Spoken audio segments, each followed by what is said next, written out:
livro do Apocalipse. Nós estamos no início de uma série de ministrações sobre o livro do Apocalipse. Domingo passado nós falamos sobre o capítulo 1 e hoje eu gostaria de falar sobre o capítulo 2 e o capítulo 3. É uma leitura um pouco extensa. Os irmãos que têm dificuldade para ficarem em pé todo esse tempo, fiquem à vontade se quiserem sentar-se. As irmãs de mais idade não tenham constrangimento. Apocalipse, capítulo de número 2.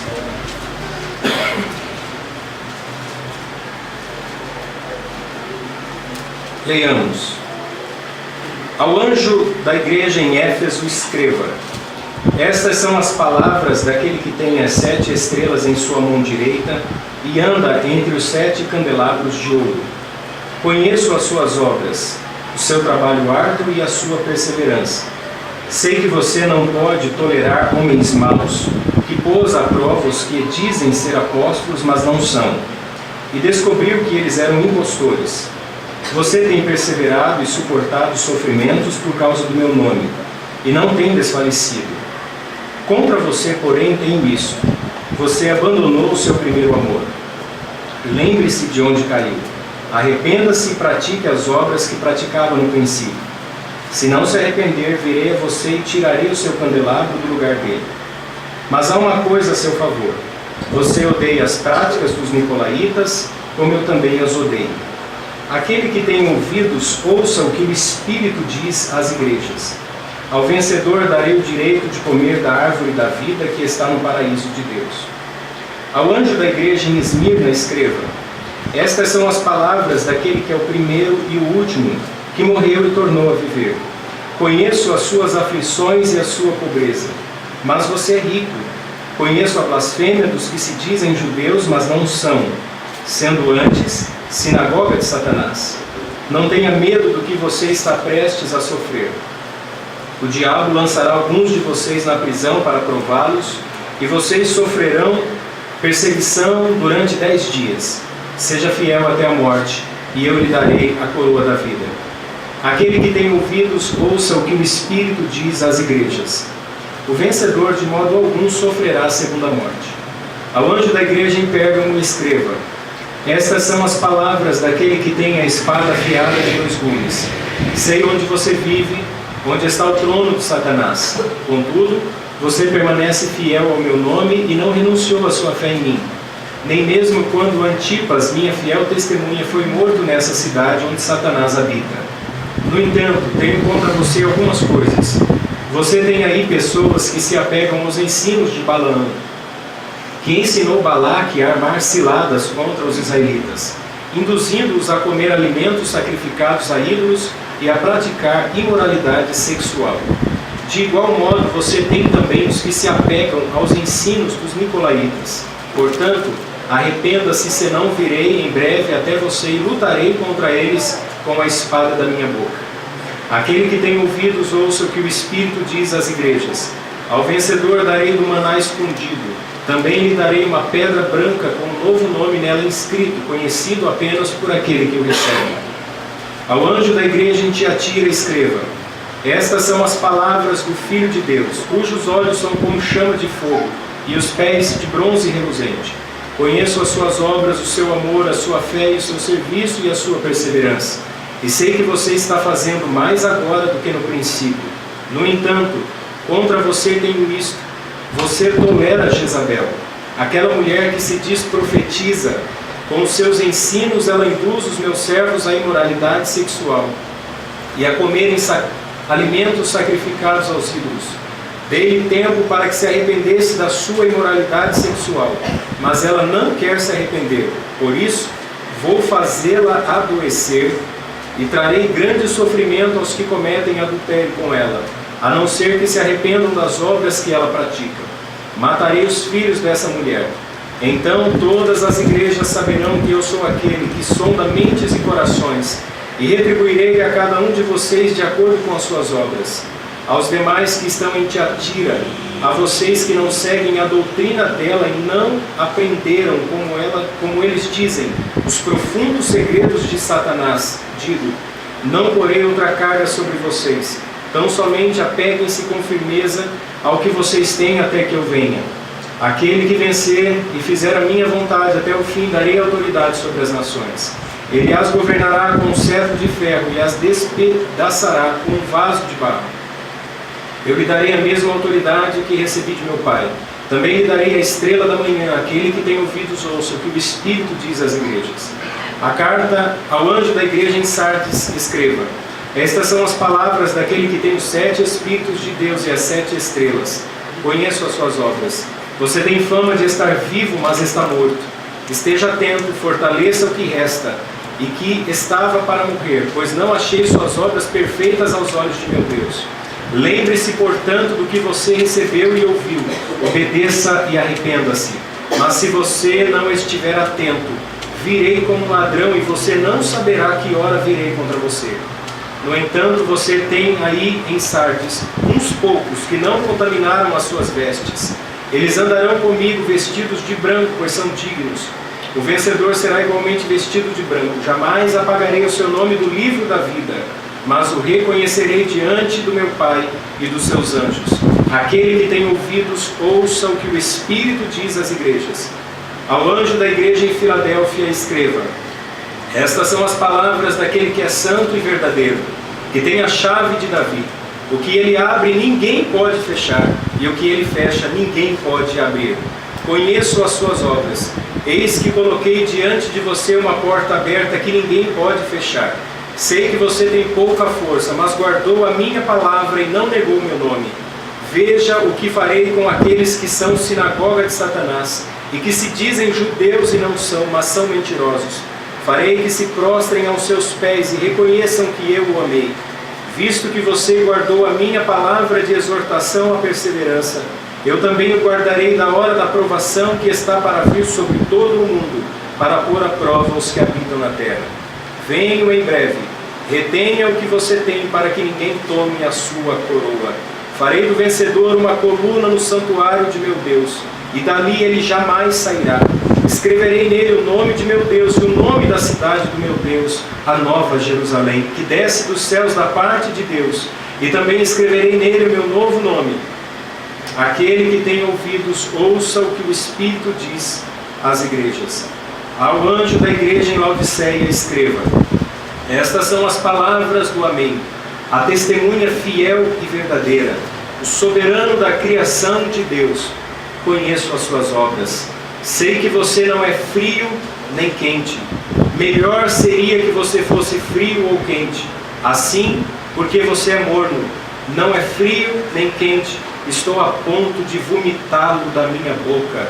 Você diz: estou rico, adquiri riquezas e não preciso de nada.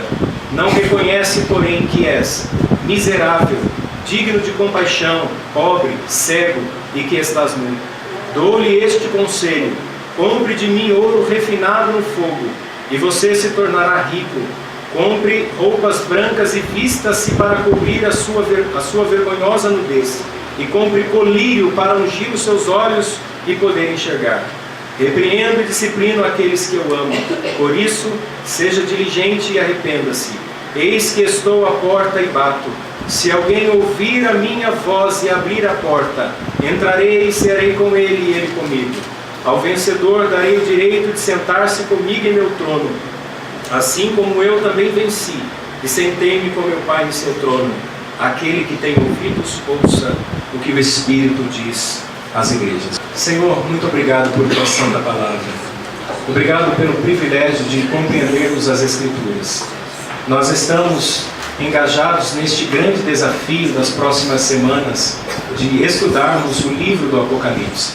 Sabemos que há mistérios profundos que são trazidos através de símbolos e que nós somos totalmente dependentes da iluminação do Espírito Santo para compreendermos a vontade do Senhor. Nos ensina, nos instrui e nos dá graça para caminharmos na fé. Em nome de Jesus. Amém. Os irmãos podem sentar-se. Maravilhoso falarmos sobre Apocalipse. Como na primeira ministração, domingo passado, eu fiz questão de frisar que nós não podemos falar sobre salvação sem falar sobre Apocalipse. Até porque a Bíblia, as Escrituras Sagradas, na sua totalidade, ela é escatológica. De Gênesis ao Apocalipse, toda a Bíblia é escatológica. Porque a Bíblia não trata apenas dos assuntos do passado, revelando os eternos decretos de Deus, como ela revela como este Deus que decretou na eternidade a sua vontade, a realizou no tempo presente, através da doutrina que nós tanto amamos, conhecida como a providência de Deus. Dentro deste contexto da providência de Deus, aprove ao Senhor Deus, no tempo determinado por Ele, o que a Bíblia chama de a plenitude dos tempos, enviar o seu Filho. De maneira tão maravilhosa, quando nós estudamos a história da humanidade, não digo apenas a história bíblica, mas a história da humanidade, o período ou o tempo em que Cristo veio, ele é um período ímpar na história. Por quê? Porque pelo menos 3 civilizações tinham uma grande importância naquela época. A civilização grega, por causa da sua cultura, da sua filosofia, da sua mitologia. A língua grega era uma língua universal. Hoje, se fôssemos comparar, seria o inglês. Todo mundo que quer aí alcançar posições melhores no mercado econômico, ele precisa conhecer o inglês. É uma língua praticamente universal. A cultura grega é uma cultura que influencia na época, chamada de cultura helênica. Cristo, ele utilizou da cultura helênica.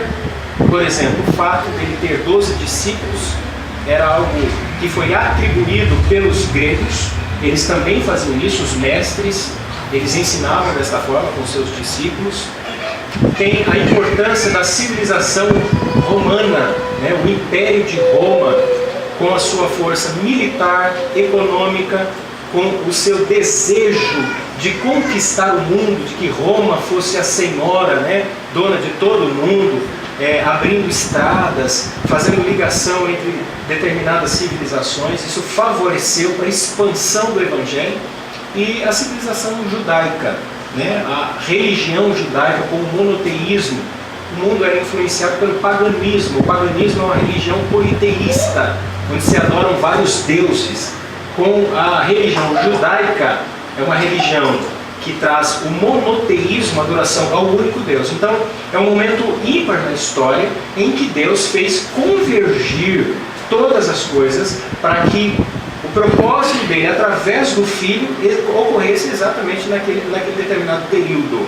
Então, nós estamos vivendo aquilo que o próprio Deus decretou. A confiabilidade das Escrituras está em que Deus determinou o que aconteceu no passado, no presente, e quando lemos o Apocalipse, nós temos a certeza e a convicção do que Ele projetou para o nosso futuro. Nós estamos ouvindo aí tanto sobre crise.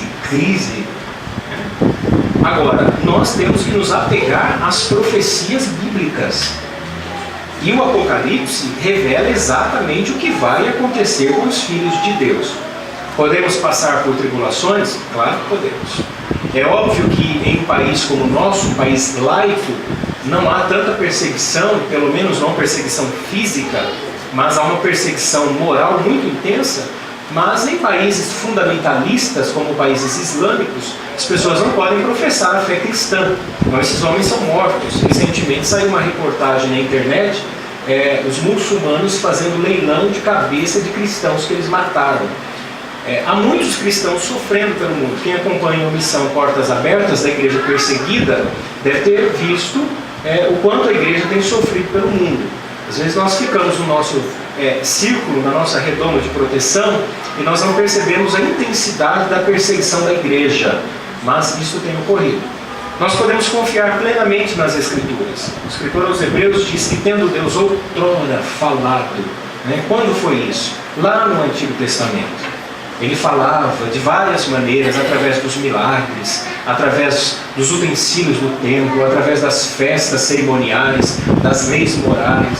falava através do sacerdote, da mediação de Moisés, do maná, falava através da arca, falava através da coluna de fogo, através das tábuas da lei, falava se manifestando de maneira miraculosa no Monte Sinai, muitas maneiras, através dos profetas Deus falava. Mas nesses últimos dias, hoje, no tempo da igreja, do milênio, do reino de Cristo, Ele nos fala sim, é verdade, mas através da pessoa do seu Filho. Então Jesus Cristo, Ele é a revelação final e definitiva da vontade de Deus.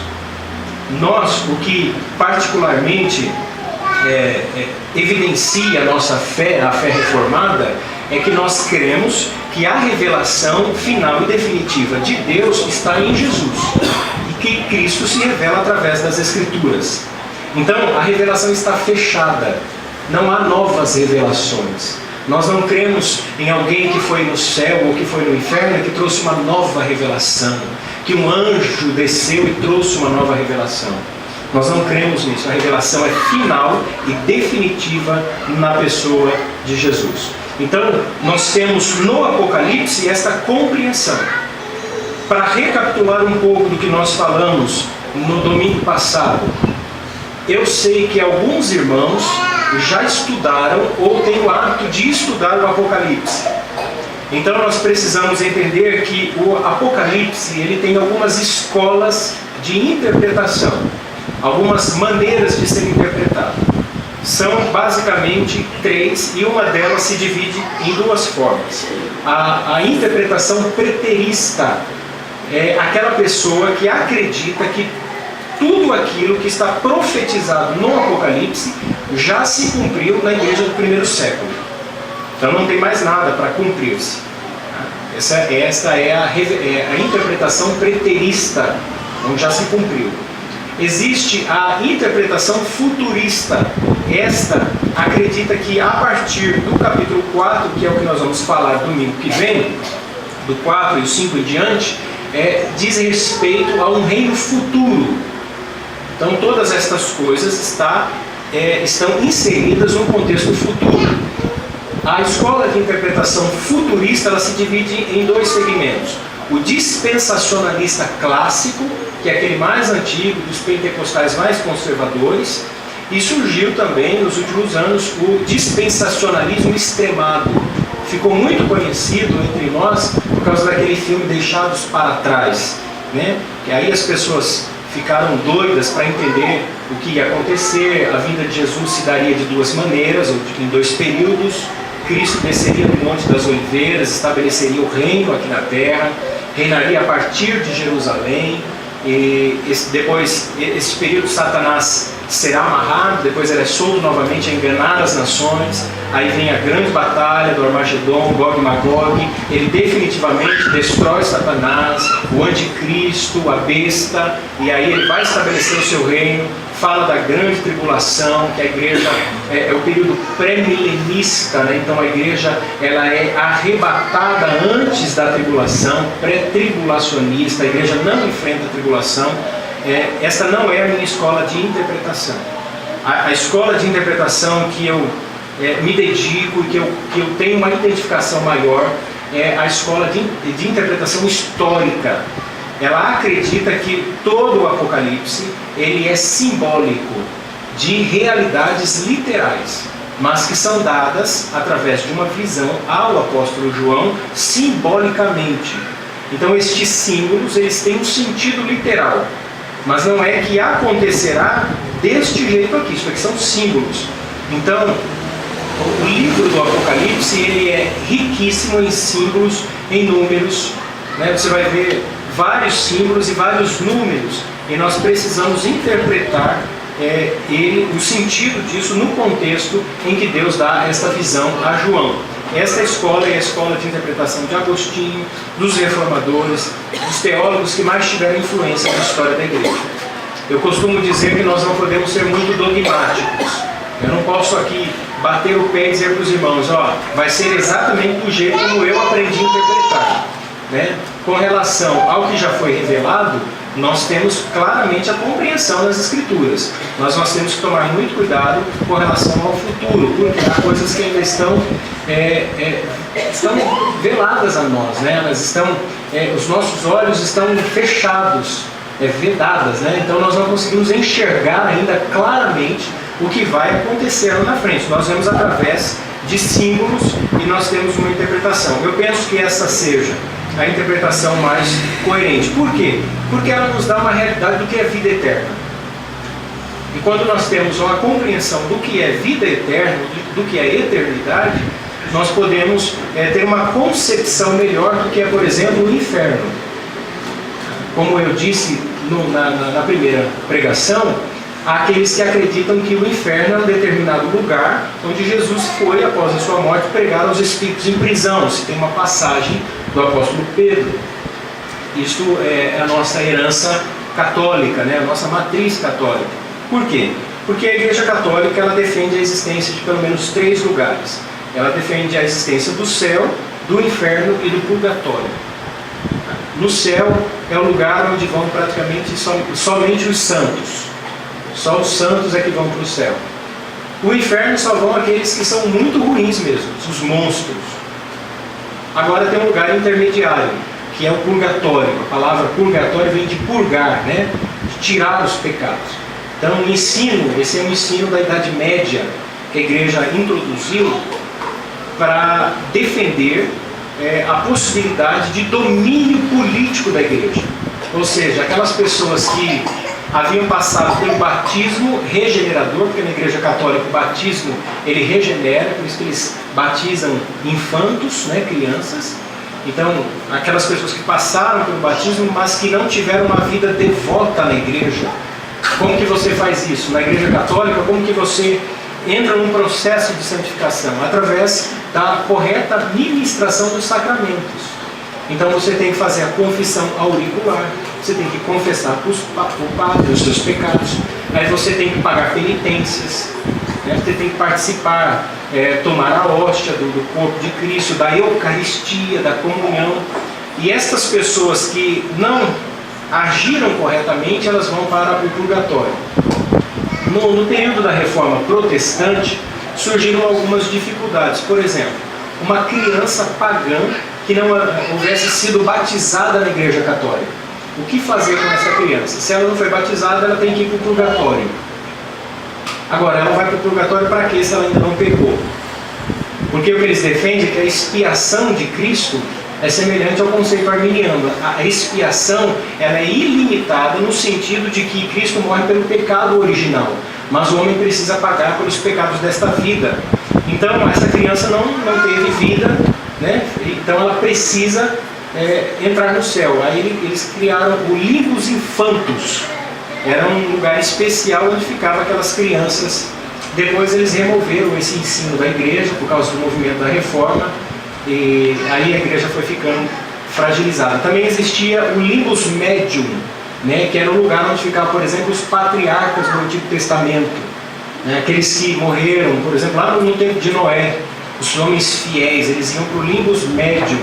Então, eles defendiam a ideia de que quando Cristo morreu na cruz, ele foi fazer uma passeata lá no inferno. Ele desceu lá para pregar para isso. Então, essa herança de interpretação teológica é católica. A igreja, no movimento da reforma, ela arrancou isso das pessoas. Quando nós lemos, por exemplo, na história da igreja, no ano de 1546, houve um concílio chamado Concílio de Trento. A Igreja Católica, ela colocou na Bíblia Sagrada os livros apócrifos, porque a Bíblia era igual.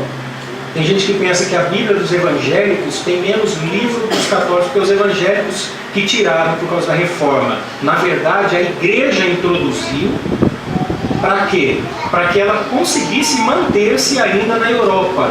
Se a Igreja não tivesse feito este concílio de Trento, ele era conhecido como Concílio da Contra-Reforma. Se eles não tivessem feito isso, provavelmente a Igreja Católica não existiria mais na Europa, porque o movimento da Reforma foi um movimento muito grande.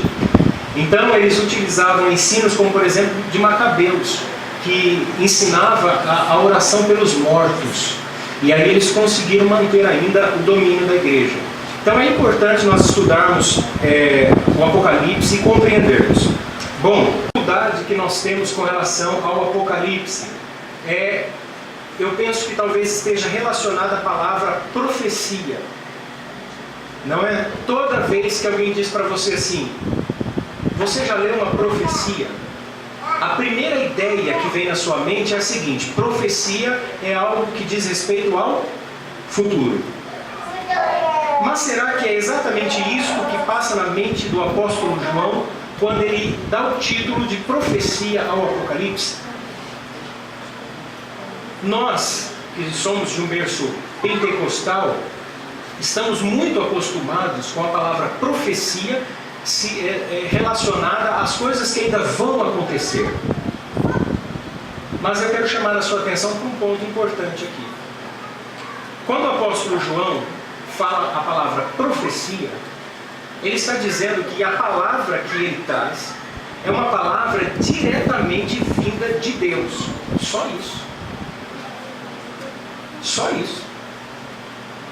E o conceito de João é um conceito veterotestamentário, ou seja, o entendimento que João tem é baseado no conhecimento hebraico, do povo hebreu, do Antigo Testamento. Porque você só entende o Antigo Testamento à luz do Novo Testamento. Então você faz como? Você pega o Novo à luz do Antigo e o Antigo à luz do Novo. Você não tem clara compreensão do Antigo Testamento se você não entender o Novo. É por isso que tem igrejas, como a Igreja Adventista, que guarda o sábado. É um erro de interpretação à luz do Novo Testamento, acreditando que Constantino instituiu o domingo no lugar do sábado, quando na verdade nós lemos no capítulo 1, João recebe a revelação no dia do Senhor. E nós sabemos que Cristo ressuscitou no primeiro dia da semana, no domingo. Naturalmente a igreja compreendeu que Cristo é o descanso prometido. Lembra de João 14? Quando ele diz aos discípulos, na casa de meu pai há muitas moradas, senão eu vou nos teria dito, vou preparar-vos lugar. Aí ele vai, prepara o lugar e volta para nos buscar. É a segunda vinda. Então Cristo, ele é o descanso. Quando Deus, lá na criação, em 6 dias, cria todas as coisas, no 7º ele descansa, é uma projeção da vinda do próprio Filho. É por isso que Josué entende que quando eles entram na Terra Prometida, a Terra Prometida não é o descanso que Deus prometeu para o povo, mas que ainda há um descanso que vai vir, que eles ainda vão receber. Então, Cristo é a entrada no descanso. É por isso que no versículo 6, quando Felipe pergunta para ele sobre o caminho, ele diz assim: eu sou o caminho, a verdade e a vida. Então, ele é o descanso. Quando Cristo ressuscita no domingo, naturalmente a igreja entende que o domingo passa a ser o dia do Senhor. Então, isso serve, primeiro, para o nosso intelecto e, segundo, para a nossa espiritualidade. Penso que alguns de nós precisamos rever o conceito de cristianismo, porque o verdadeiro cristão, ele compreende a importância do dia do Senhor. O dia do Senhor não é um dia de shopping, não é um dia de fazer compras e de lavar o carro. O dia de domingo é o dia de buscar a Deus em oração e leitura bíblica e de vir à casa de Deus. A igreja, com o tempo, ela foi se modernizando e abandonou, por exemplo, a escola dominical. Então nós não reverenciamos a Deus com o dia dele. Nós não somos judeus, não guardamos o sábado, nós somos cristãos e damos a importância do domingo, o dia do Senhor. Os puritanos faziam pelo menos 3 cultos no domingo, porque compreendiam o dia de se dedicar a Deus. Então o domingo não foi dado para você descansar do seu trabalho, o domingo foi dado para você adorar a Deus, em culto a Deus, em engrandecer a Deus. Isso é importante para nós revermos alguns conceitos. Bom, hoje nós vamos estudar capítulo 2 e capítulo de número 3. O apóstolo João, ele está sendo conduzido ao longo da história por um anjo, que a Bíblia não diz o nome deste anjo, mas ele conduz João pela história e traz revelações a João. Jesus, ele revelou o Pai, e agora no Apocalipse o Pai revela o Filho. É isso que nos diz o livro. São as revelações de Deus a João sobre Jesus. e sobre o futuro da igreja, com o intuito de confortar os cristãos. Então, quando nós lemos o Apocalipse, nós somos confortados por Deus e temos a segurança de que Ele fará cumprir a sua vontade. Ele vai falar sobre 7 igrejas. Essas igrejas, elas existiram na Ásia Menor, atualmente na região da Turquia. Mas não existiam apenas estas 7 igrejas, existiam outras igrejas, como por exemplo a igreja de Colossos. Eu coloquei na palavra pastoral do boletim. Não sabemos exatamente o porquê Deus se utilizou destas 7 igrejas apenas.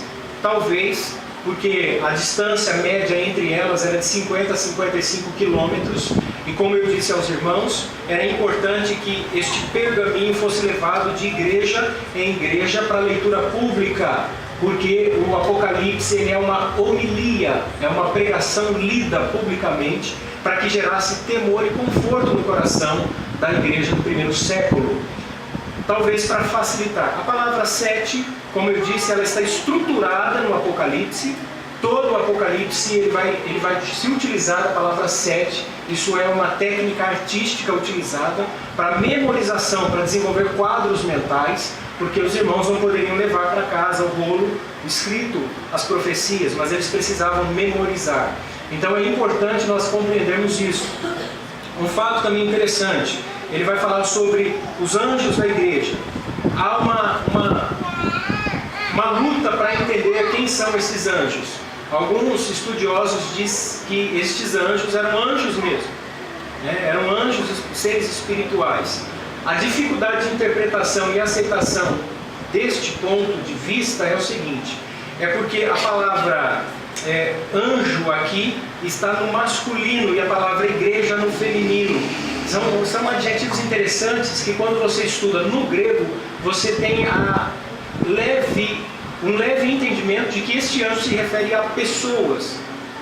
Quando não era no masculino, é utilizado no neutro, né? Quando você estuda, por exemplo, a carta de Paulo aos Coríntios, tem um momento lá em que ele diz assim: quanto, irmãos, aos dons espirituais, não quero que sejais ignorantes. A palavra dons é uma palavra neutra nesta passagem. E quando é neutra, essa palavra se refere também a homens, a pessoas. Então aquela passagem pode significar pessoas espirituais e não dons, porque dons é carisma.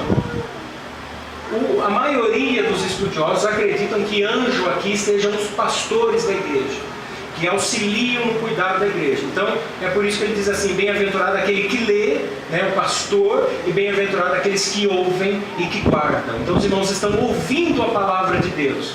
Agora, só terá efeito para a salvação se os irmãos guardarem. Se não guardarem, terá efeito. Terá da mesma maneira, porque a palavra de Deus não volta vazia.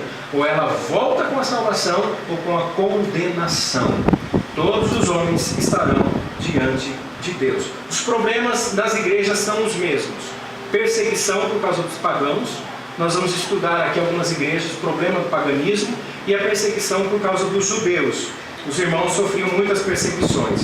O tempo não nos permite tratarmos versículo por versículo, mas eu peguei alguns versículos para nós fecharmos o entendimento sobre a carta do apóstolo às igrejas. A igreja de Éfeso, os irmãos que estão com a Bíblia aberta, podem acompanhar. No capítulo 2, no versículo 2, ele vai dizer assim: conheço o seu trabalho árduo e a sua perseverança. Sei que você não pode tolerar homens maus, que pôs à prova os que dizem ser apóstolos, mas não são, e descobriu que eles eram impostores. Um ponto que nos chama a atenção aqui nesta palavra de Jesus à igreja de Éfeso, e lembrem-se que esta igreja não se refere apenas àquela igreja lá, não no primeiro século, mas ela diz respeito à nossa igreja, diz respeito a nós hoje, a igreja histórica, toda a história da igreja. Diz que esta igreja é uma igreja que tem uma formação, conhecimento. Isto credenciava esta igreja. Não era uma igreja boba, não era uma igreja que aceitava falsos ensinos. Era uma igreja comprometida com as Escrituras. Era uma igreja, talvez, a mais famosa das 7 igrejas. Como eu já disse aqui, a igreja por onde passou o apóstolo Paulo, a cidade de Éfeso passou o apóstolo Pedro. passou o pastor Timóteo, pastor Apolo, missionários Priscila e Áquila. Era uma igreja que tinha a capacidade de investigar.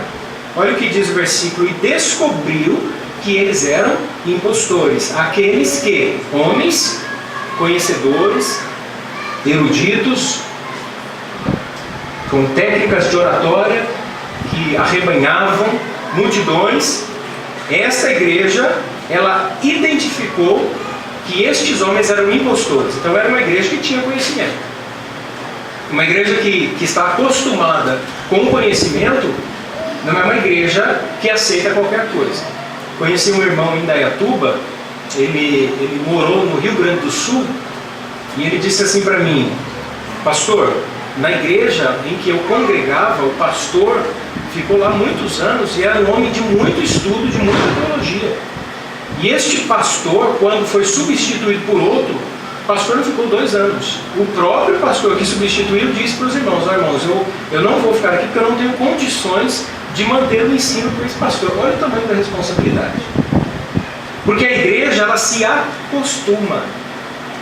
Os irmãos vão perceber isso quando um dia alguém vier pregar, e pregar de maneira temática, né? Ou começar a pregar um monte de jargão, os irmãos vão ficar incomodados, porque o hábito de investigar credencia a igreja, forma conceitos. Isso é um grande desafio. Quando eu estimulo os irmãos a estudarem, eu sei também da responsabilidade que me cabe, porque quanto mais os irmãos estudam, mais eu tenho que estudar também. E já fui uma vez advertido por um pastor, pasmem. Um pastor disse para mim assim: olha, Luiz, cuidado, porque se você acostumar a igreja com muito conhecimento, vai virar uma carga para você, um peso tão grande que você vai ter que ler, porque... Mas isso é natural, irmãos. Nós temos que nos dedicar. Agora, havia um problema com essa igreja. Uma igreja credenciada, mas que tinha um problema. Versículo 4, versículo 5. Contra você, porém, tenho isso: você abandonou o seu primeiro amor. Lembre-se de onde você caiu. Arrependa-se e pratique as obras que praticava no princípio. Se não se arrepender, virei a você e tirarei o seu candelabro do lugar.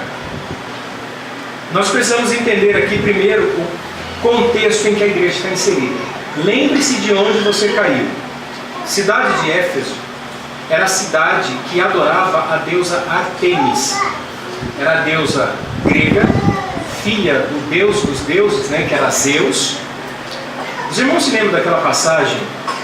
Eu não me recordo se é na cidade de Filipos, que o apóstolo Paulo e Silas, ele está pregando a palavra de Deus, e tem uma moça possessa por um espírito de adivinhação, e essa moça vai atrás do apóstolo dizendo assim: estes dois aí são filhos do Deus Altíssimo e anunciam o caminho da salvação. Você não se lembra dessa passagem?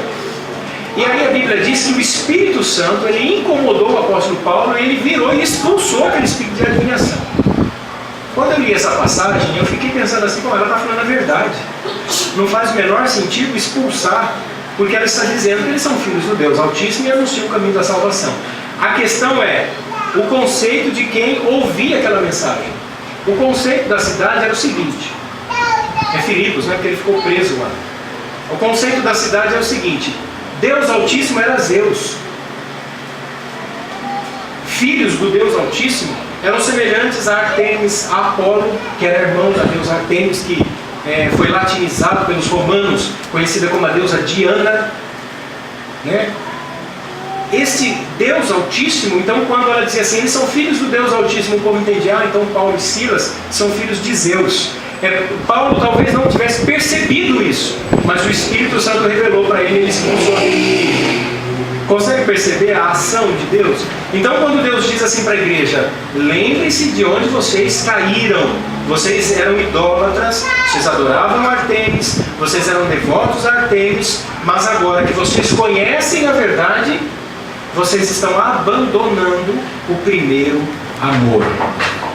O ensino de Deus aqui para nós é que é muito mais trabalhoso para a igreja discipular do que evangelizar.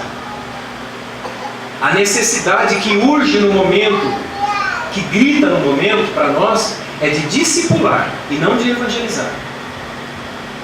Eu digo por experiência própria, porque nós saímos há um tempo atrás, e de 10 casas que nós visitamos, 8 ou eram ou já haviam passado por uma igreja evangélica. Então aqui o Jardim Santa Lúcia, embora o nome é católico, tem muitos evangélicos. Mas a questão é, foram evangelizados, mas quem os discipulou? Porque discipular não é dar cursinho, não é estratégia pragmática de solidificar e enviar, como a irmã Cleonice ensinando sobre as técnicas de igreja, muito boa a escola bíblica nessa manhã. Não é isso. Discipular é ensinar com a vida. A igreja de Éfeso tinha conhecimento, mas estava deixando o seu primeiro amor. E aí Jesus vem e repreende essa igreja. Tem uma frase de Charles Spurgeon que diz assim: quando acompanhado da graça abundante, a erudição jamais nos tornará soberbos ou orgulhosos. Quanto mais nós conhecemos de Deus, das Escrituras, debaixo da graça de Deus, nós não somos orgulhosos. Nós nos tornamos cada vez mais humildes. Versículo 7 do capítulo 2. Ao vencedor darei o direito de comer da árvore da vida, que está no paraíso de Deus. Olha que interessante, essa palavra aqui, paraíso, remonta à ideia do Éden. No original, Éden significa jardim. Os tradutores da Bíblia acharam melhor aplicar a palavra paraíso, mas aqui diz respeito a jardim. Então, esse dar o direito de comer da árvore deve nos fazer lembrar de Adão e Eva antes do pecado. Eles comiam da árvore da vida, eles tinham vida eterna. Então, quando eles pecaram, eles foram proibidos de comer da árvore da vida. Ou seja, não tiveram mais vida eterna no sentido físico. Então, eles tiveram morte espiritual. Quando Jesus diz através de João, no versículo 7, que ao vencedor vai dar o direito de comer da árvore da vida, está dizendo que aqueles que vencerem, estes viverão eternamente. Não serão condenados. Igreja de Esmirna, versículo 9 do capítulo 2. Conheço suas aflições e a sua pobreza, mas você é rico. Conheço a blasfêmia dos que se dizem judeus, mas não são, sendo antes sinagogas de Satanás. A cidade de Esmirna, embora a palavra aqui, sua pobreza, dá a ideia de que era uma cidade pobre, ela não era. Uma cidade rica, próspera. Mas esses irmãos aqui, os cristãos, eles estavam sofrendo perseguições e, obviamente, sofrendo privações econômicas. Eles não podiam mais comercializar, fazer negócio, eles não tinham mais mercado de trabalho. Por quê? Porque as sinagogas judaicas, elas gerenciavam também o mercado econômico daquela cidade. E esses judeus estavam perseguindo, é por isso que ele vai dizer assim: conheço as suas aflições. A palavra aflição é a mesma de tribulação, ou seja, a pressão que vem de fora. Esses irmãos estavam sendo perseguidos por estes judeus que não aceitaram Cristo, que não aceitaram Jesus, o Messias, e esses irmãos estavam passando dificuldades financeiras. E se esta sinagoga judaica não aceitou que Cristo é o Messias, logicamente ela não é mais como deveria ser. Então, Cristo diz que ela é sinagoga de quem? De Satanás. Porque ela não reconhece o Messias. Versículo 10. Não temas as coisas que tens de sofrer. Eis que o diabo está para lançar em prisão alguns dentre vós, para seres postos à prova, e tereis tribulação de 10 dias. Ser fiel até a morte, dar-te-ei a coroa da vida. O futurista, ele ama essas expressões, né? Ele lê aqui e fala assim: o diabo está para te lançar em prisão, alguns dentre vós, para serem postos à prova, e tereis tribulação de 10 dias. Aí ele vai na profecia de Daniel. Aí ele vai numa outra passagem da Bíblia, ele fica tentando ler na história o que significa 10 dias. A palavra 10 dias aqui faz menção ao número 10. Um tempo limitado. O 7 representa na cultura deles totalidade. Espírito séptuplo, 7 espíritos, 7 taças, 7 anjos, 7 igrejas, a totalidade. O 10 representa um número limitado.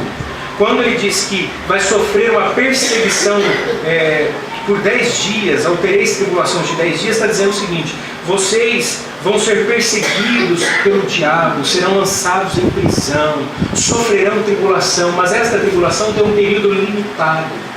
Não apenas aquela igreja de Esmirna, mas a igreja de Cristo em toda a história. Todos os cristãos que sofrem perseguição é um tempo limitado.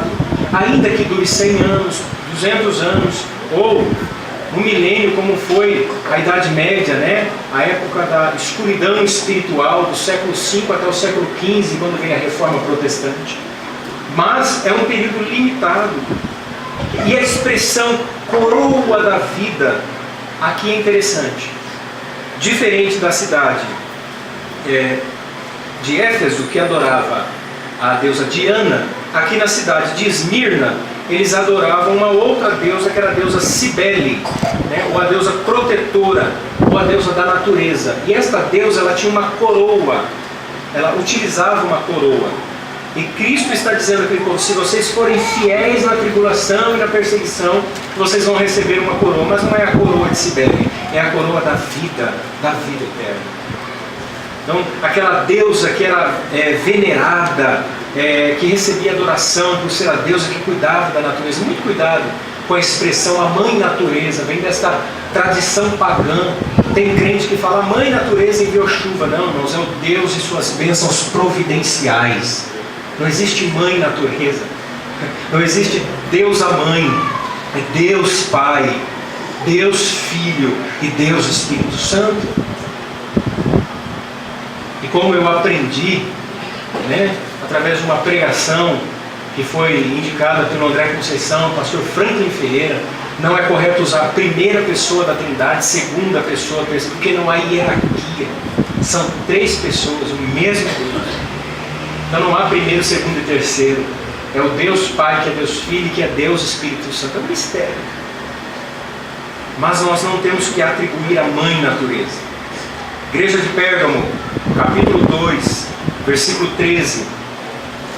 Sei onde você vive, onde está o trono de Satanás. Contudo, você permanece fiel ao meu nome e não renunciou à sua fé em mim. Nem mesmo quando Antipas, minha fiel testemunha, foi morto nesta cidade, onde Satanás habita. A cidade de Pérgamo era uma cidade que possuía o templo mais antigo de adoração ao imperador, ao que Cristo atribui um título chamado de trono de Satanás. Porque todas estas cidades, elas possuíam seus templos pagãos, adoração a vários deuses. E eles veneravam também o imperador como se ele fosse um deus. Lembrem-se que a palavra Augustus não é nome próprio. Augustus é um título que significa venerável, majestoso. Lembra de César? César Augustus, ele recebia adoração.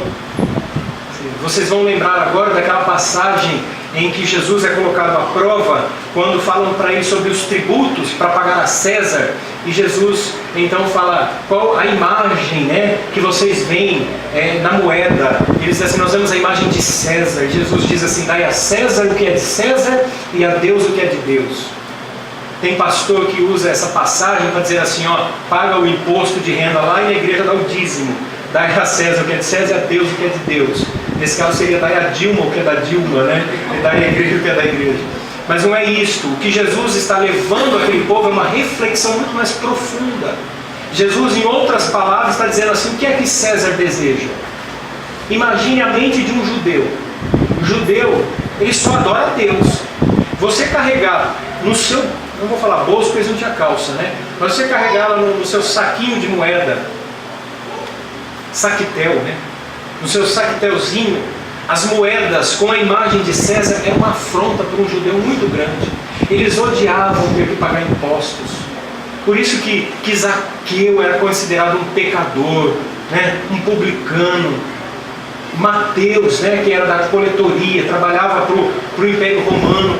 Então imagine um judeu tendo que dar uma moeda, pegando na mão aquela imagem de César. Aquilo era uma afronta. Aí Jesus fala assim: pega a moeda na mão e olha, o que você vê na moeda? Eu vejo a imagem de César, então dai a César o que é de César. Se é o dinheiro, dá o dinheiro. A adoração, a glória, o reconhecimento, a Deus o que é de Deus. Consegue perceber a dimensão? E ele diz assim: vocês vão receber a coroa da vida, fazendo menção à deusa Cibele. E agora a igreja de Pérgamo, ele fala assim: há aqui na cidade o trono de Satanás, que era o templo de adoração ao imperador. E ele fala assim que eles permanecem fiel, e ele viu o que aconteceu com aquela igreja. Há um testemunho aqui. Antipas, este homem, um fiel servo de Deus. Antipas, ele foi um dirigente da igreja, ele foi um bispo, ele foi discípulo do apóstolo João. Este homem, ele pregava contra a idolatria ao imperador. Os cristãos não tinham dificuldade em aceitar que os pagãos adorassem os seus deuses. Eles conviviam com isso. A dificuldade é quando eles eram obrigados a adorar o imperador. Eles não tinham dificuldades em pagar os impostos. A dificuldade é quando os negócios eram restritos a eles porque eram cristãos. Eles eram julgados ou acusados de impatriotismo, por não serem patriotas, por não adorarem o imperador. Eles eram acusados de serem ateus, porque em terra que se adora muitos deuses, quem adora um só não adora nenhum. Eles eram chamados de canibais, porque eles se reuniam para comer o corpo e o sangue de uma pessoa. Era muita afronta, muita humilhação, muita perseguição, muita mentira com relação àqueles cristãos. E este bispo aqui da cidade, ele foi levado num templo pagão e colocaram Antipas num boi de bronze que ficou vermelho pelas chamas, pelo fogo, e este homem morreu queimado.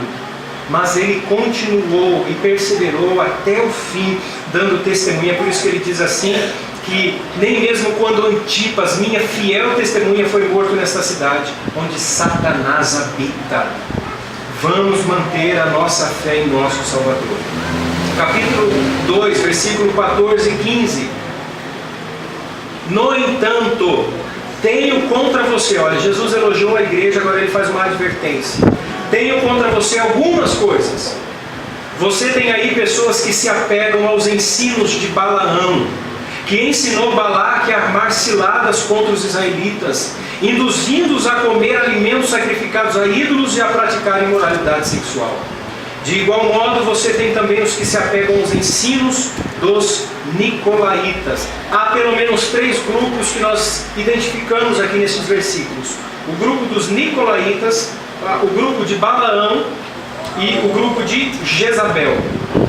Nicolaítas eram uma espécie de partido que existia naquela época na sociedade judaica cristã, e este partido era um partido que pregava ou que ensinava a salvação pela gnosis, pelo conhecimento, por uma elevação espiritual, uma revelação maior. Para estas pessoas, o que era físico, material, não tinha valor algum. Então você poderia participar de uma festa de carnaval, né? Poderia se envolver com a prostituição. Eu fiquei sabendo que teve igrejas que fizeram carros alegóricos, trio elétrico, crente dizendo que vai fazer festa de carnaval. Então a festa de carnaval é uma festa pagã, é uma festa que tem a sua origem no paganismo, né, que remonta a ideia da libertinagem, do deus Baco, lembra do deus do vinho, do deus da euforia, das festas, da onde vem a palavra bacana. Então, essas festas, elas levam à idolatria. E o que o texto está dizendo é que este grupo, estes nicolaítas, eles estavam assim, se envolvendo com coisas imorais. E havia também os ensinos de Balaão. Os irmãos se lembram de Números, capítulo 22, quando o povo sai da escravidão do Egito, eles passam pelas regiões de Moabe, e o rei de Moabe é Balaque. Balaque, quando ele olha aquela multidão sem número, ele entra em desespero e pensa: esse povo vai se organizar e vai me vencer, vai tomar as minhas terras.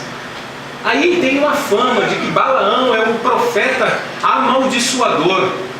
O que ele faz? Manda chamar Balaão para amaldiçoar o povo de Deus. E aí Balaão vem para lançar uma maldição. Há também o grupo de Jezabel. Jezabel é conhecida na história de Israel por introduzir a adoração ao deus Baal. Uma nova figura agora, transvestida de Moloque. Esse que era adorado lá, que recebia sacrifícios de criança, agora está aqui se revelando como Baal, o Deus que cuida do povo, o Deus que é responsável pelo sustento, pela fertilização da terra, pela chuva. O profeta Elias diz assim: não vai chover mais em Israel por causa da idolatria deste povo. Vence os profetas do Monte Carmelo. Há esses três grupos. Qual é a realidade dessa igreja? A realidade dessa igreja é uma só: acomodação aos padrões morais do mundo. Ponto final. Os três segmentos ensinam que esta igreja está acomodada aos padrões do mundo. Então pensem nisso. Crente que pula carnaval é crente que está incluso nesse conceito dessa igreja de perto. Crente que vota no paredão do Big Brother é crente que está aqui nesse conceito também. Crente que está viciado em pornografia, crente que está viciado em música mundana, letras cheias de imundícia, crente que tem boca suja, que vem na igreja, que fala palavrão, que dá... Está incluso aqui, não está fora não. Você não serve a Deus, você adora Balaão, ensinos de Jezabel ou de Nicolaítas. Tem crente que tem a desinteligência, para não usar uma palavra ofensiva, de acreditar que o seu conhecimento, a sua gnose vai levar ele à salvação. Ah, mas eu sou ungido de Deus. Toma cuidado com isso aqui. Esse povo que acreditava que tinha um conhecimento sobrenatural está sendo repreendido. Versículo 17. Aquele que tem ouvidos, ouça o que o Espírito diz às igrejas. Ao vencedor darei do maná escondido. Também lhe darei uma pedra branca com um novo nome nela inscrito, conhecido apenas por aquele que o recebe. Olha que coisa maravilhosa. A maior dificuldade que eu tive aqui na interpretação desse texto foi a respeito do maná escondido. Sabe o que isso significa? Isso aqui diz respeito a uma lenda judaica. A lenda dos judeus diz o seguinte, que o profeta Jeremias, ele escondeu um pouco de maná num vaso de barro lá no Monte Sinai. E que quando o Messias viesse em seu reino, em sua glória, este vaso seria encontrado. Essa palavra de Jesus ao povo está dizendo o seguinte, que as bênçãos que vêm por causa do Messias, do reino de Deus, da eternidade, elas vão alcançar estas pessoas que são fiéis, aqueles que têm um ouvido e que ouvem o Espírito Santo. E ele continua dizendo sobre agora uma pedrinha branca. Aqui ele está remontando o ensino dos gregos da época das Olimpíadas. Quando o atleta vencia uma Olimpíada, ele recebia um tabuleiro de pedras brancas. E essas pedras, elas também eram dadas em tribunais, quando a pessoa era absolvida de uma condenação injusta. Essa pessoa recebia uma pedra com o nome dela. E ela tinha acesso a determinados lugares, a festividades. Ela chegava lá e dizia assim, você pode entrar aqui? Posso. Por quê? Está aqui a pedra branca com o meu nome. Então foi-me dado este direito. Aqueles que são chamados por Cristo, a igreja, o povo eleito de Deus, eles têm esse direito porque o nome está escrito na pedra branca. Que coisa fantástica, né? Que ensino maravilhoso. Igreja de Tiatira, capítulo 2, versículo 18 e 19. Ao anjo da igreja em Tiatira escreva: estas são as palavras do Filho de Deus, cujos olhos são como chama de fogo e os pés como bronze reluzente. Conheço as suas obras e o seu amor, a sua fé e o seu serviço e a sua perseverança. E sei que você está fazendo mais agora do que no princípio. Ele vai usar duas imagens, daquela que ele interpreta a imagem do Cristo que ele vê no capítulo 1. Bolas de fogo, olhar investigativo, Jesus está investigando a sua igreja. E pés como bronze reluzente, ele vai esmagar os seus inimigos. O que está acontecendo na igreja? O que está acontecendo é que existia um grupo de pessoas, de dinheiro na igreja, que formavam um sindicato. E estas pessoas, para fechar os seus negócios econômicos, elas frequentavam os templos pagãos e participavam de mesas, de banquetes, com carnes, alimentos sacrificados a ídolos. E estas mesmas pessoas participavam da Santa Ceia. O ensino moral aqui é o seguinte: nós cristãos não podemos nos sujeitar aos padrões do mundo. Nós não podemos cometer o erro de acreditar que Deus está nos sustentando através de negócios escusos, fazendo negócio errado, mentindo, com falcatrua, com falsidade, com politicagem, com tráfico de influência, e ter a ideia incabível de que Deus está abençoando a sua vida, você fazendo coisas que Ele reprova. Há muitos cristãos que fazem coisas erradas, que o dinheiro dele é ilícito, e ele ainda tem a capacidade de falar assim: eu sou dizimista. Se o seu dinheiro é ilícito, nós não precisamos da sua contribuição. Há algum tempo atrás, saiu uma reportagem no Jornal Nacional, um funcionário público falsificando licitações no pregão, e a parte do dinheiro que era desviado da verba pública, eles dividiam entre os comparsas, e o camarada ainda orava agradecendo a Deus pelo dinheiro roubado. Então pense nisso, irmãos. Isso é muito sério. Deus reprova qualquer atitude. Se o seu trabalho é desonesto, se o seu trabalho é imoral, se o seu trabalho não é cristão, não pode ser aprovado à luz das Escrituras, deixe. O Senhor não vai deixar você passar fome, mas seja fiel a Deus. Então nós precisamos tomar muito cuidado, porque Cristo, Ele elogia a devoção, mas Ele critica a tolerância desta igreja, porque na igreja haviam irmãos que estavam se comportando desta forma. No entanto, contra você tenho isto: você tolera Jezabel, aquela mulher que se diz profetiza. Com seus ensinos ela induz os meus servos à imoralidade sexual e a comerem alimentos sacrificados aos ídolos. Dei-lhe tempo para que se arrependesse da sua imoralidade sexual, mas ela não quer se arrepender. Por isso, vou fazê-la adoecer e trarei grande sofrimento aos que cometem adultério com ela, a não ser que se arrependam das obras que ela pratica. Matarei os filhos dessa mulher. Então todas as igrejas saberão que eu sou aquele que sonda mentes e corações, e retribuirei a cada um de vocês de acordo com as suas obras. Aqui não se sabe ao certo se essa mulher era realmente uma mulher que se chamava Jezabel, que era membro daquela igreja, mas o fato é que alguém ali estava praticando imoralidade sexual, e a igreja tinha conhecimento, não tomava uma atitude e tolerava, e esta mulher estava influenciando a igreja. O que Deus está dizendo aqui de matar é trazer um juízo àquela igreja. Quando a igreja aceita a imoralidade, o juízo de Deus vem ao povo também, porque nós somos um só povo. Quando a igreja ela é unida em santificação, em comunhão, em amor, Deus abençoa a coletividade. Não há espaço para exclusividade na igreja. A igreja não tem estrelismo, não há ninguém melhor do que ninguém. A bênção de Deus repousa sobre o seu povo. Sobre o seu povo. Agora, nós precisamos entender que quando a igreja tolera a imoralidade, ela sofre as consequências.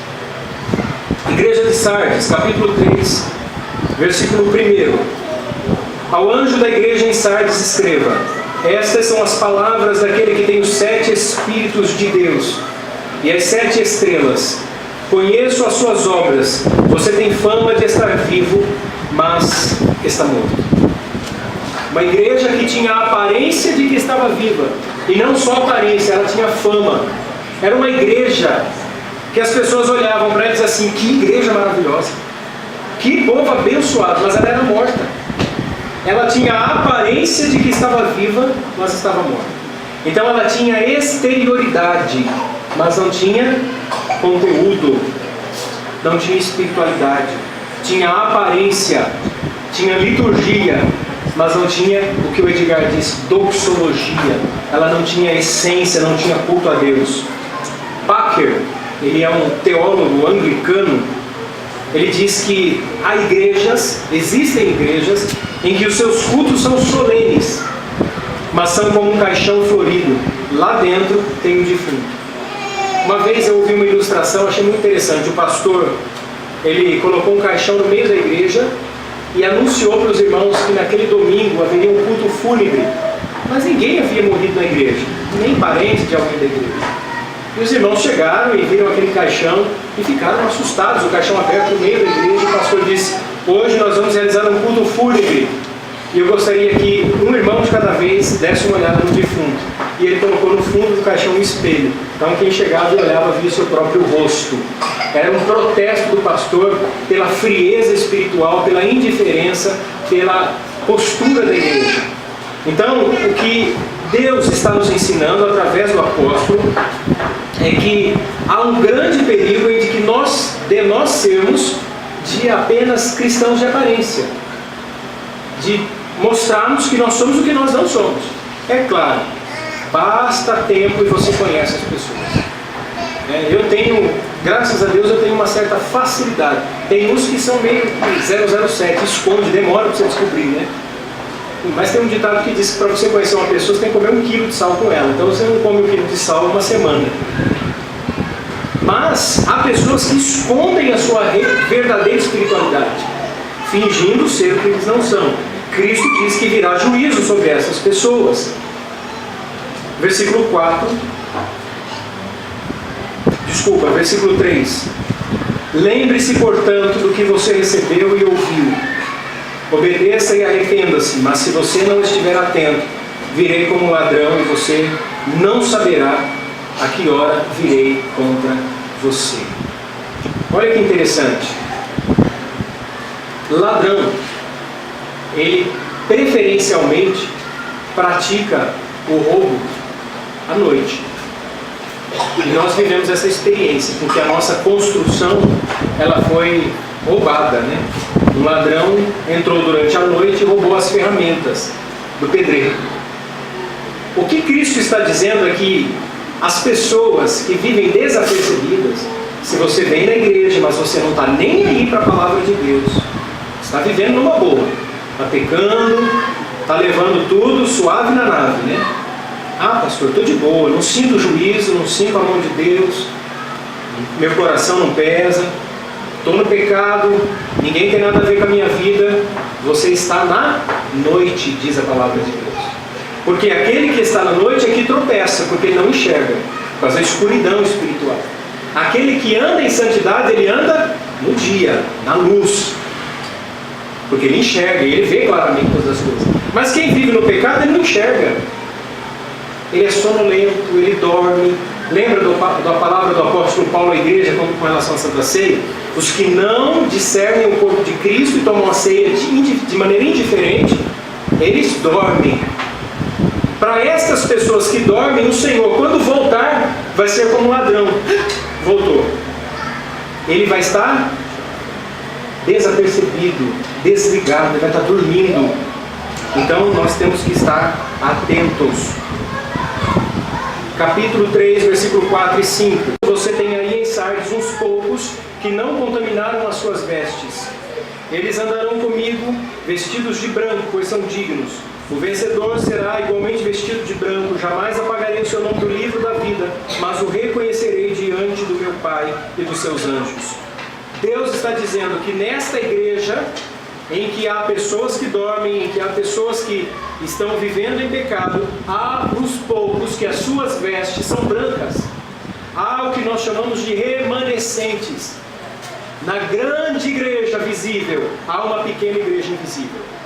Na igreja universal, há a igreja eleita de Deus. Na igreja denominacional, há o corpo de Cristo. Na igreja organizada, há a igreja organismo. Não pensem vocês que todos os crentes de toda a igreja, de todas as denominações vão morar no céu. E eu vou trazer isso para um nível mais pessoal. Temo que nem todos os que congregam na Renovada têm os seus nomes escritos no livro da vida. E ele vai fazer uma comparação aqui. Ter o nome escrito no livro de rol de membros é uma coisa. Ter o nome escrito no livro da vida é outra coisa.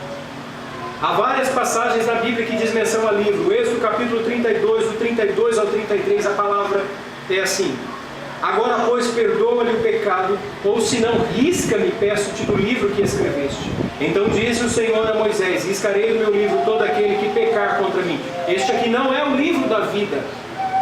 Há muitos arminianos que dizem assim: ó, tá vendo, Deus risca o nome. E me falaram que aqui em Campinas há uma igreja em que o pastor diz ter o dom de saber se o seu nome foi riscado do livro ou se ele ainda está lá. Esta expressão livro aqui não é o livro da vida, mas é a aliança de Deus que se dirigia a Israel. Moisés representava o mediador entre Deus e o povo. Ele diz assim: então risca-me da sua aliança se o Senhor não perdoar o povo. E Deus diz assim: eu vou perdoar, Moisés vai perdoar os eleitos, mas aquele que pecar, este eu vou riscar, vai sair da minha aliança, porque essa é uma profecia referente ao Messias. Só ele faz a mediação perfeita e inclui os de fora. Há outras expressões, Filipenses 4:3.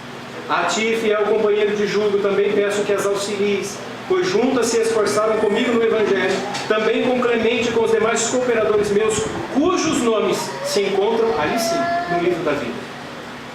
Paulo está dizendo que esses irmãos que estão batalhando pela fé, os nomes deles estão no livro da vida. Apocalipse 20:15. E se alguém não for achado inscrito no livro da vida, este foi lançado para dentro do lago de fogo. Quem não está no livro da vida, esse será lançado no lago de fogo. O último versículo, Apocalipse 20:12. Vi também os mortos. João tem uma visão de uma grande multidão. Vi todos os mortos, grandes e pequenos, todos os homens. E estes homens todos colocados em pé diante de um trono. Não são os justos apenas. Todos os homens de todas as épocas, de toda a história e em toda a existência, todos estavam diante do trono. E então se abriram livros. Não é o livro da vida. Se abriram livros. Aqui faz menção aos registros das ações humanas. Tudo o que você está fazendo será colocado diante de Deus, como num grande telão. Ele vai abrir os livros que falam sobre as suas ações. E aí ele diz: ainda há outro livro. Este sim, o livro da vida, onde somente estão o nome dos eleitos em Cristo, o único mediador. Este livro foi aberto. E os mortos foram julgados segundo as suas obras, conforme o que se achava escrito nos livros. Preste atenção aqui. Todos nós estaremos diante do trono do Senhor. Todos nós seremos julgados, salvos e condenados, justos e ímpios, crentes e incrédulos. Todos os homens estarão diante do trono. A diferença é que, para os cristãos, o trono de Cristo será um trono em que eles vão receber o galardão, uma espécie de graduação pelas suas obras. Mas a salvação é somente pela graça. Mas ele há de recompensar a cada um. Isso é algo motivacional para que você faça o máximo, como se você estivesse vivendo hoje, o último dia da sua vida. Semelhantemente, todos os ímpios estarão diante do trono branco, ou do grande trono branco. E os livros se abrirão, e as obras dos homens serão manifestas, e estes receberão juízo segundo as suas ações. Há uma espécie de graduação pela maldade do homem. Mas a condenação ao inferno ainda é pelo pecado original. Assim como a salvação é pela graça, a condenação é pelo pecado de Adão. A recompensa e o galardão é graduação. O sofrimento e a intensidade também. Isso é um mistério. Mas todos os homens estarão um dia diante de Deus. Penúltima igreja, a igreja de Filadélfia. Capítulo 3, versículo 8 e 10. Conheço as suas obras. Eis que coloquei diante de você uma porta aberta que ninguém pode fechar. Sei que você tem pouca força, mas guardou a minha palavra e não negou o meu nome. Vejam o que farei com aqueles que são sinagoga de Satanás e que se dizem judeus e não são, mas são mentirosos. Farei que se prostrem aos seus pés e reconheçam que eu amei você, visto que você guardou a minha palavra de exortação à perseverança. Eu também o guardarei da hora da provação que está para vir sobre todo o mundo, todos os homens. Olha que interessante, para pôr à prova os que habitam na terra. Os judeus aqui estavam sendo expulsos das sinagogas, as portas das sinagogas estavam sendo fechadas para eles. Eles não tinham acesso aos lugares, é por isso a expressão de uma analogia à oportunidade de Cristo a estes. E se eles fecham as portas das sinagogas, eu, portanto, coloquei diante de você uma porta aberta e ninguém a poderá fechar. O que Cristo está dizendo à sua igreja é o seguinte: se os judeus, eles impedem vocês de expressarem a adoração de vocês, no entanto, eu vou colocar diante de vocês uma porta, uma oportunidade, ou uma possibilidade, e ninguém poderá impedir o agir da igreja.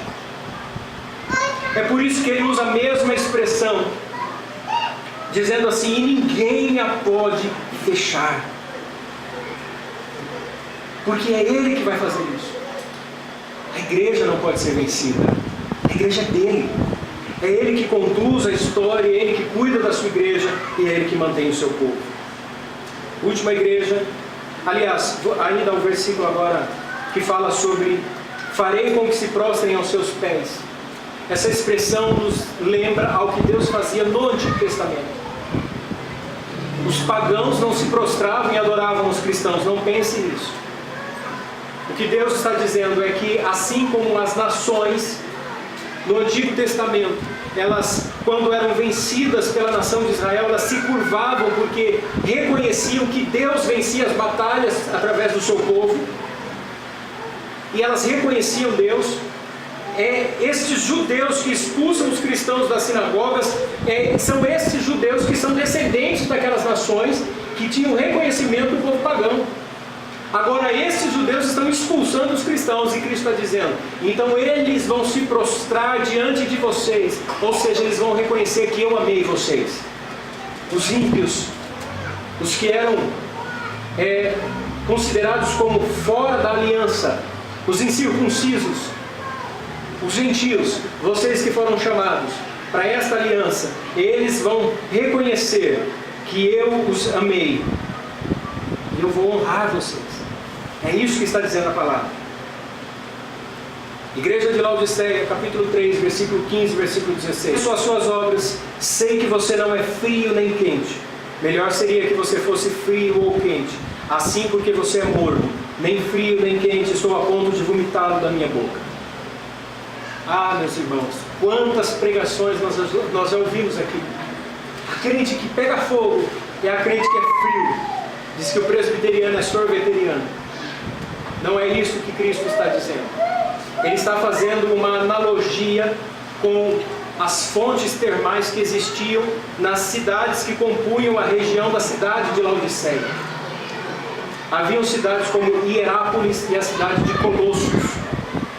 Uma ficava de um determinado lado da cidade de Laodiceia e a outra do outro lado. Laodiceia ficava exatamente no meio e tinham colinas que separavam as cidades. Na cidade de Colossos, as fontes eram de água fria e que continham ações terapêuticas. Na cidade de Hierápolis, as fontes eram quentes e tinham também ações terapêuticas. Mas estas águas se encontravam nas colinas, na cidade de Laodiceia. E ela ficava fria, com quem ficava morno. Era intragável, não tinha nenhuma ação terapêutica. Quando Cristo diz isso à igreja, eles entendem facilmente o que significa. Para nós é algo estranho. Já tentou tomar água quente, morna?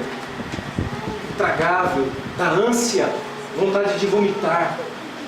O que Cristo está dizendo é que vocês não têm nenhuma importância através do testemunho, vocês não fazem a menor diferença no lugar onde vocês estão. Você está no trabalho, ninguém vê diferença na sua vida, na sua casa, na sua vizinhança, na sua igreja.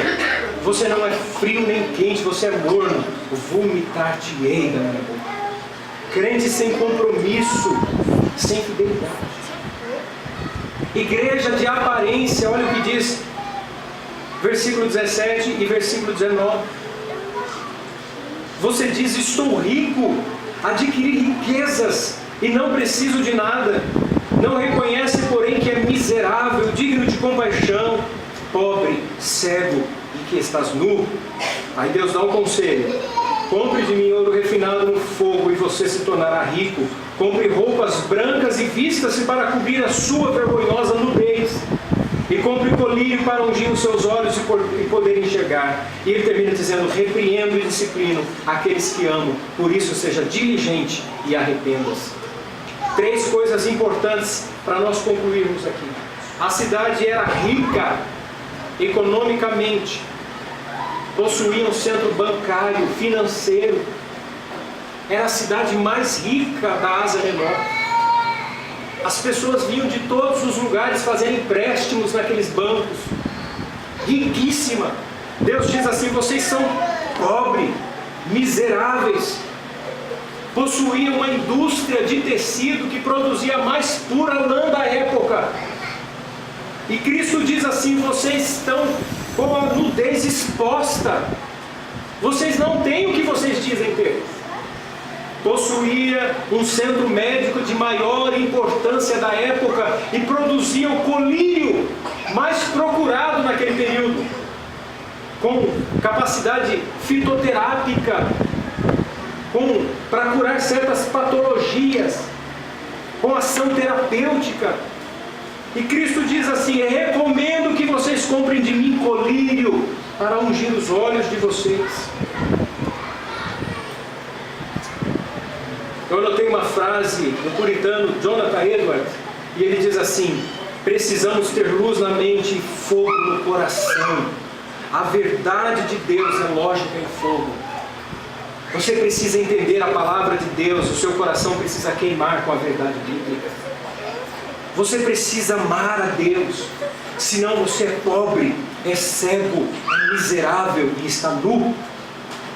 Ainda que você vá bem, que você ganhe bem, que você tenha uma boa casa, que a sua igreja seja boa, ainda que você tenha beleza, ainda que você cante bem, que você pregue bem, que você seja carismático, que você seja inteligente, você é pobre, é cego, é miserável e nu. É o que diz o Senhor, se você não recorrer a Ele. Versículo 20 eu concluo: eis que estou à porta e bato. Se alguém ouvir a minha voz e abrir a porta, entrarei e cearei com ele, e ele comigo. Nada melhor do que usar uma expressão de mascate. Cristo está falando com uma cidade comerciante, alguém que está acostumado com alguém batendo na sua porta para oferecer os seus produtos. O que Cristo está dizendo aqui não é apelando ao seu livre-arbítrio. Ele está dizendo assim: eu repreendo você, eu estou advertindo você, eu estou batendo a sua porta. Se você ouvir a minha voz. Você já desprezou um vendedor? Quando alguém vai lá no portão da sua casa e você sabe que ele é habilidoso em persuadir você. Tem alguém da minha família que compra tudo que vende no portão. Uma vez comprou até uma capa de máquina de lavar. Quando tirou da embalagem, a capa era usada. Era um adicto, um dependente químico que vendeu a capa. Quando você vê um vendedor hábil, você fica e não tem condições de comprar, o que você faz? Você não abre a porta, você diz: eu não quero, ponto final. Você resiste. Algum tempo atrás, uns dias em que eu estive de férias lá em Gaiatuba, um rapaz chegou no portão e disse assim: você já conhece a Rinodê? Eu falei assim: rapaz, eu conheço, eu já vendi perfumes alternativos.